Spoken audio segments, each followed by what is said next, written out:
asalaamaaleykum mbokk yi daleen ak jàmm ci seen xibaaru météo ñi ngi wéy ci tàngaay boo xam ne daanaka ci réew mi yëpp lañ koy nemmeeku rawatina nag boori bëj gànnaar ak penku foofee température dana àgg ci ñeent fukki degré ci diggu bëccëg gi mbokk yi bu ñëwee ba guddi gi jàpp bërset gi danañ séntu ay niir yu takku ci boori bëj saalum jàpp boori penku ba foofee sax ñu ngi fay yaakaar ay taw rawatina gox-goxaatu Kédougou yi li moo gën a fës ci xibaar yi ñu jàll ci suñu nataalu satellite am asamaan soo xam ne dana leer ci boori bëj gànnaar ak diggu réew mi waaye ay niir yu xaw a fës ci bëj saalum jëm nag ba boori Siin ak Saalum mbokk yi ci guddi tey gi niñ ko waxee léegi ay taw yu ñuy xaarandi ci gox-goxaatu Kédougou yi ay taw yu néew lay doon nag mbokk yi ay niir yu takku ca boori Kédougou ca boori Tambacounda Bakel ak boori Kolda asamaan su leer nag la ñuy séntu ci guddi tey gi ci gox yu bëri ci réew mi rawatina boori bëj gànnaar diggu réew mi jëm ba boori sow température yi dana xaw a wàcc buñ ko méngaleeg démb ci guddi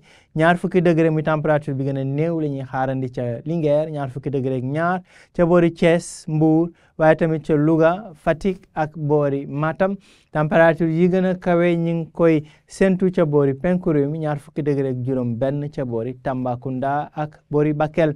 mbokk yi ëllëg ci aljuma ji asamaan si dana leer ci gox yu bëri ci réew mi rawatina ci diggu bëccëg gi tàngaay bi nag dana fës bu baax comme niñ ko seetloo fan yi yëpp tàngaay googu lee dana gën a fës ca boori bëj gànnaar ak penku 20 degré la ñuy xaarandi ca boori Bakel 20 degré ak benn ca Linguère ak Louga 20 degré ak ñaar ca boori Ndar li jëm ci boori diggu réew mi 20 degré ak juróom benn ba 20 degré ak juróom ñeent la ñuy xaarandi diggante Siin Saalum jëm ba boori Tambacounda Ndakaaru nag foofee température yi dana wéy di dal 20 degré ak ñaar ca Ndakaaru ak Mbuur waaye teewul tàngaay bi dana fës ci réew mi yëpp rawatina nag ca boori bëj gànnaar ak penku bu ñemee ba ëllëg ci ngoon ajuma ci ngoon jàpp guddi gaaw foofee dinañ am ay niir yu takku ca boori bëj saalum réew mi waaye tamit ci diggu réew mi jëm nag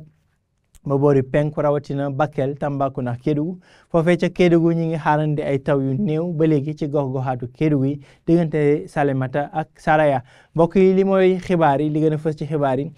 mooy tàngaay goo xam ne dana fi desandi ba léegi ci réew mi rawatina ci diggu bëccëg gi ca boori bëj gànnaar ak penku waaye tamit guddi gi tàngaay boobu dinañ wéy di ko nemmeeku ci gox yu bëri ci réew mi li moo doon xibaar yi jox leen dig daje ëllëg ci xibaar météo jërë ngeen jëf